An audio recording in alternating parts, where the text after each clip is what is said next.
एक जंगल में चींटियों का एक झुंड रहता था। उसकी रानी रिमझिम बड़ी मेहनती थी। सुबह सुबह ही वो अपनी टोली के साथ खाने की तलाश में निकल पड़ती थी। उस जंगल में एक घमंडी हाथी भी रहता था। उसका नाम गोलू था। वो जंगल में सभी जानवरों को परेशान करता था। कभी गंदे नाले में पानी भरकर जानवरों पर फेंक देता तो कभी अपनी ताकत का प्रदर्शन करके उन्हें डराता था। वह हाथी जलन के मार चींटियों को कभी कुचल देता तो कभी उनकी बाम्बी को तोड़ डालता।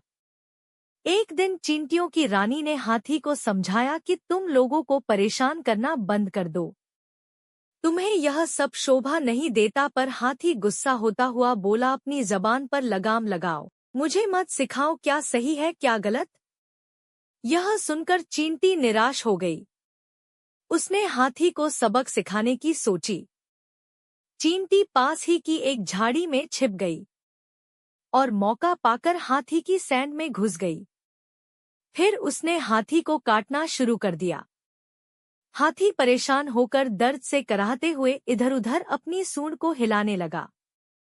हाथी को परेशान देखकर चींटी बोली, हाथी भैया, जब लोगों को परेशान करते हो तो बड़ा मजा आता है। यह सुनकर हाथी ने चींटी से माफी मांगते हुए कहा कि वो अब किसी को परेशान नहीं करेगा। चींटी को उस पर दया आ गई और उसने उसे छोड़ दिया। चींटी बोली, हाथी भैया, हमें किसी को कमजोर नहीं समझना चाहिए। यह सुनकर हाथी बोला कि हम सब मिलकर रहेंगे और कोई किसी को परेशान नहीं करेगा।